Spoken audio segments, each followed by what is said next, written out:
Hello friends, welcome to my channel. My name is Manoj Chauhan. तो आज हम लोग सीखने वाले हैं कि इज एम आर का इस्तेमाल हम कहाँ करेंगे, यानी where should we use is am are. तो अगर हम बात करें तो इन सिंपल प्रेजेंट टेंस में हम इज एम आर का इस्तेमाल करते हैं। तो हम सबसे इज एम आर का इस्तेमाल तो पूरे टेंस में अगर बात की जाए तो 3 जगह होता है। एक तो हम सिंपल प्रेजेंट टेंस में, जिसमें कोई एक्शन नहीं होता है, कोई एक्शन वर्ब नहीं आती है। जैसे मैं एक अध्यापक हूं तो इसका मतलब है कि इसमें मैं कोई काम ही नहीं कर रहा हूं, तो ये हो गया सिंपल। मैं खुश हूं, कोई काम नहीं हो रहा है, तो इस तरह के सेंटेंस में हम इज एम आर का इस्तेमाल करते हैं। दूसरी जो कंडीशन है कि वो हम प्रेजेंट कंटिन्यूअस में भी इज एम आर का इस्तेमाल करते हैं। उसके बाद क्रिया में आईएनजी, वर्ब में आईएनजी जोड़ते हैं, वी फोर का इस्तेमाल करते हैं। दूसरी कंडीशन ये हो गई, जैसे मैं पढ़ा रहा हूं तो इसमें मैं काम कर रहा हूं, तो इसमें एक्शन हो रहा है, तो ये प्रेजेंट कंटिन्यूअस हो गया। तो I am doing the work of teaching, it means that I am teaching, मैं पढ़ा रहा हूं। तीसरी जो कंडीशन होती है कि वहां कहां पर हम इज एम आर का और इस्तेमाल कहां करते हैं, इन पैसिव वॉइस। जब आप प्रेजेंट इंडेफिनिट का पैसिव वॉइस बनाते हो तो वहां भी आपको इज एम आर का इस्तेमाल करना पड़ता है। बस डिफरेंस क्या है, डिफरेंस यह है कि वहां वी थ्री का इस्तेमाल करते हो। तो पूरे टेंस में अगर बात की जाए तो इज एम आर का इस्तेमाल 3 जगह होता है। लेकिन हम चूंकि बेसिक से हम पढ़ने जा रहे हैं तो इसलिए हम जो स्टार्टिंग करेंगे वह बिल्कुल सिंपल प्रेजेंट टेंस से करेंगे, ताकि हमें ट्रांसलेशन में किसी तरह की प्रॉब्लम ना हो। सबसे बेसिक से हमें ट्रांसलेशन सीखना है। तो चलिए हम देखते हैं। यहां पर आप देख रहे हो use of is am are. यहां पर मैंने इसका हिंदी मीनिंग भी लिख लिया है। पहले हम ये देखें कि इज का मतलब क्या होता है। ओके, इज का मतलब होता है। इसको आप याद कर लीजिए, इज का मतलब है। दूसरा एम, यहां पर देखिए आई के साथ एम आया है, तो एम का मतलब क्या होता है, एम का मीनिंग होता है हूं। ओके, एम का मतलब हूं। और तीसरा है आर, तो आर का मतलब है भी होता है, ध्यान रखिएगा, ये है और ये है। तो है अगर आएगा तो इसका मतलब है कि हमें आर लगाना है। और हो, तो यहां पर हो की अंग्रेजी भी हम आर ही लगाते हैं, क्योंकि हमें पता है कि यू के साथ हो आएगा।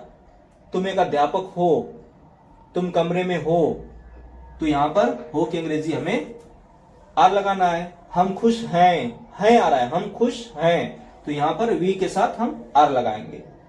लेकिन एक थोड़ा सा आपको यहां पर चीज देखना पड़ेगा कि ही के साथ आपको इज लगाना है, सी के साथ इज लगाना है, इट के साथ इज लगाना है, डॉक्टर के साथ इज। या डॉक्टर का मतलब यह है कि यहां पर कोई भी सिंगुलर नाउन आएगा तो हम उसके साथ इज लगाएंगे। जैसे राम आ गया, सोहन आ गया, लायन आ गया, सिंगुलर नंबर में जो भी नाउन आएगा उसके साथ हम इज लगाएंगे।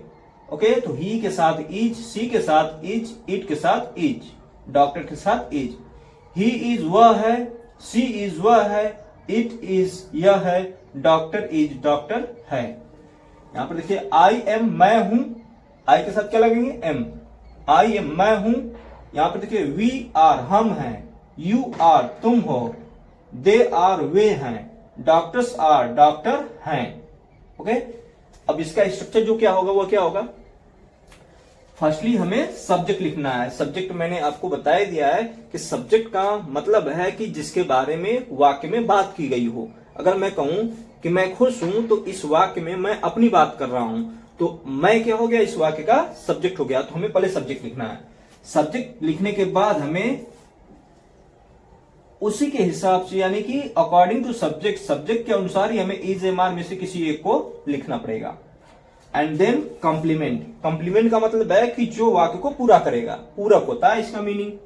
तो वाक्य के अर्थ को जो पूरा कर दे उसे हम कॉम्प्लीमेंट कहते हैं। तो जो बचेगा, इसका कंफ्यूज मत, जो बचेगा वह इज एम आर के बाद लिखा जाएगा।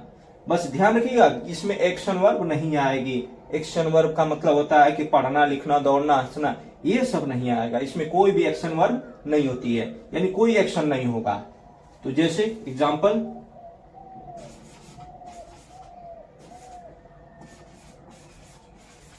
वह खुश है, वह खुश है।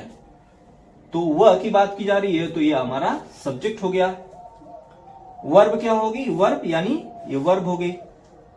ओके, तो वह खुश है, तो वह की अंग्रेजी आप लिखोगे ही और है, ही इज, वह खुश है।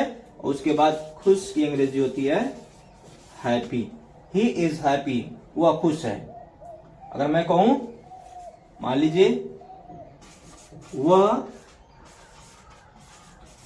मेरी बहन है, वह मेरी बहन है। तो यहां पर देखिए बहन है, सी का इस्तेमाल करेंगे क्योंकि फीमेल आ गया। तो सी इज मेरी बहन, बचा यही my sister, she is my sister. तो सब्जेक्ट के बाद वर्ब भी लिखा जाएगा, वर्ब, और वर्ब कहां मिलती है? वाक्य के अंत में। तो यहां पर देखिए ही इज हैप्पी, वह खुश है। सी इज माय सिस्टर, वह मेरी बहन है। देखिए अगर मैं कहूं मैं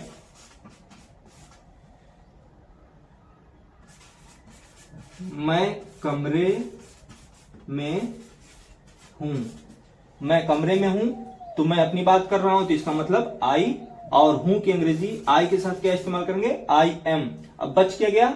बचा यही कि कमरे में, तो इन the room, I am in the room, मैं कमरे में हूं। ओके, देखिए आर का इस्तेमाल हम अगर देखें, हम बोल सकते हैं तुम मेरे दोस्त हो, तुम मेरे दोस्त हो। तो तुम्हारी बात कर रहा हूं, तो यू हो गया, यू के साथ हो की अंग्रेजी आर, यू आर, तुम हो मेरे दोस्त हो, यानी my friend, you are my friend, तुम मेरे दोस्त हो। देखिए, तो तुम के साथ हो की अंग्रेजी यहां पर आर भी लगाना पड़ रहा है, तुम हो, तो ये तुम हो गया, और हो की अंग्रेजी आर, और बच्चा क्या गया? बचा ये कि मेरे दोस्त, तो माई फ्रेंड। तो इस तरह से आप इज एम आर का इस्तेमाल बहुत ही आसान तरीके से आप सीख सकते हैं कि ट्रांसलेशन करते समय हमें किस तरह से इनका इस्तेमाल करना है। तो सिंपल प्रेजेंट टेंस इसी को कहा जाता है, यानी कि जिसमें कोई एक्शन वर्ब नहीं होती है। तो एक बार देखिए, अगर हमें इसका नेगेटिव बनाना पड़ जाए तो हम क्या करेंगे? हमें पता है कि टेंस में पूरे हेल्पिंग वर्ब जो होता है, या जो भी आपका देख रहे हो ना, इन्हीं के बाद हमें हेल्पिंग वर्ब या लिंकिंग वर्ब के बाद ही हमें नॉट लगाना है। तो अगर मैं कहूं कि वह खुश नहीं है, तो he is not happy, he is not happy. वह मेरी बहन नहीं है, सी इज नॉट, यहां पर नॉट लिखोगे, सी इज नॉट माई सिस्टर। मैं कमरे में हूं, इसका मतलब मैं अब कह रहा हूं कि मैं कमरे में नहीं हूं, तो I am not in the room. तुम मेरे दोस्त नहीं हो, you are not my friend. हम यहां नहीं हैं, वी आर नॉट हियर। तो ये तो निगेटिव हो गया, नेगेटिव सेंटेंस हो गया। इंटरगेटिव यानी कि क्या से अगर वाक्य स्टार्ट हो रहा है, तो इन्हीं को आप पहले बोलोगे, यानी पहले हमें लिखना है। तो अगर मैं कहूं कि क्या वह खुश है, तो कभी भी कोई वाक्य क्या से स्टार्ट होता है, इट मीन्स दैट हमें वहां क्या की अंग्रेजी नहीं लिखना है, बल्कि जो उसकी लिंकिंग वर्ब या हेल्पिंग वर्ब जो दिख रही है, उसी को हमें पहले करना है। तो यहां पर देखिए लिंकिंग वर्ब है, तो हमें या हेल्पिंग वर्ब आप समझ सकते हो अपनी आसानी के लिए, लेकिन है यह लिंकिंग वर्ब, तो हम इसको पहले बोलेंगे। क्या वह खुश है, तो हम लिखेंगे is he happy, is he happy, क्या वह खुश है। मैं कहूं क्या वह मेरी बहन है, तो आप लिखोगे is she my sister, is she my sister. क्या मैं कमरे में हूं, am I in the room, am I in the room. तुम मेरे दोस्त हो, मैं कह रहा हूं क्या तुम मेरे दोस्त हो, क्या तुम मेरे दोस्त हो, तो आर यू माई फ्रेंड, क्या हम यहां हैं, आर वी हियर। तो इस तरह से हम इज एम आर का प्रयोग करते हैं।